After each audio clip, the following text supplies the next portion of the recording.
Ito ang ginagawa ko kapag araw ng simple. Ngayon, dahil holiday, isang linggo hindi ako nagtrabaho. Kahit na medyo mabigat ang trabaho ito, kayang-kaya ko pa kahit na may edad ka.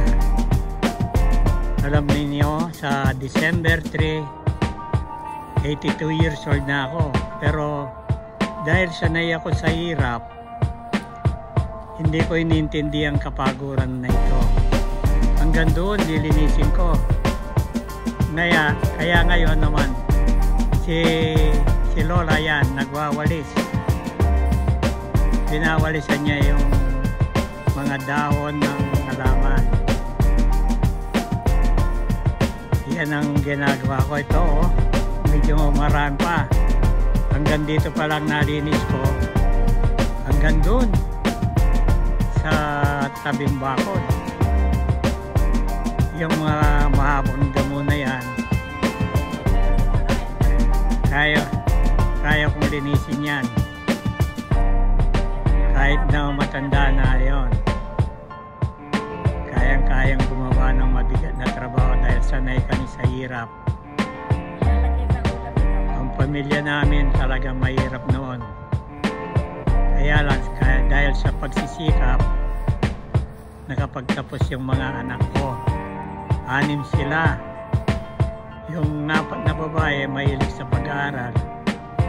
Yung 2 lalaki walang hilig, kaya sila lang ang hindi nakatapos.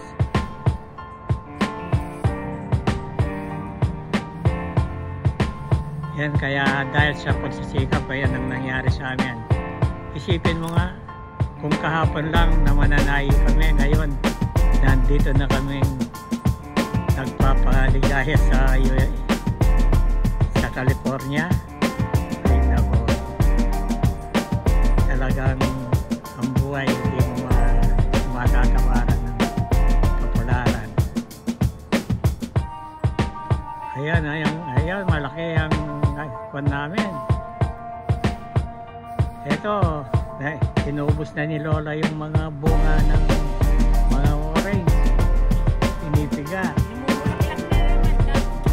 Ayan, nagkakaroon ng bulaklak, pero ewan ko kung matutuloy yan.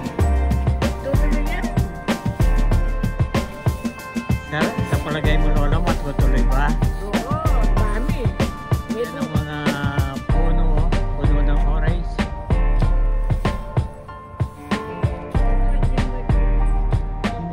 Hindi pa ba yan? Hanggang doon. Yan.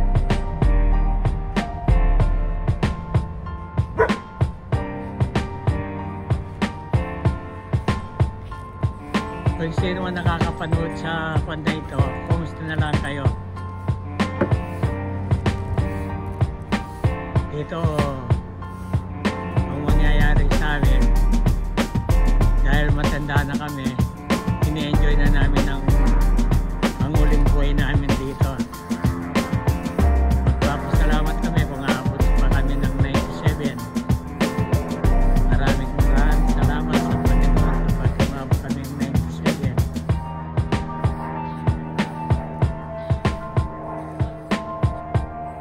Ayan si Lolo, talagang walis ng walis.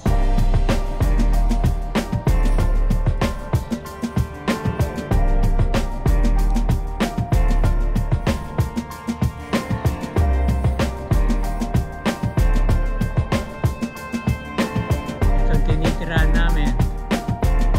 Yan. Ako.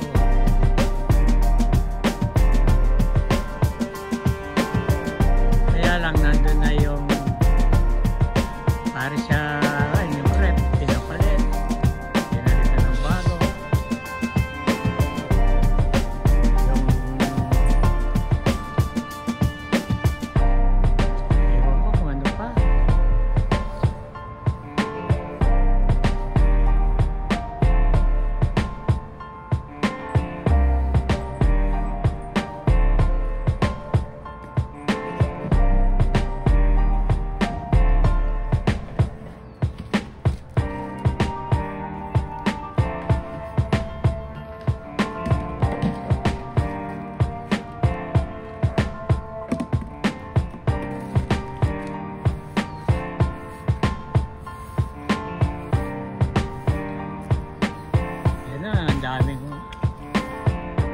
tataas na yung damo. Oh. Siguro naman in 3 months kaya kong tapusin ito.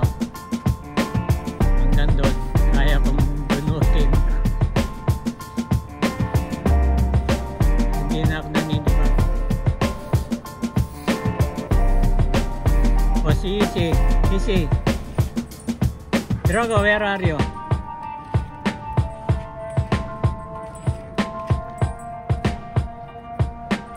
Isi, come.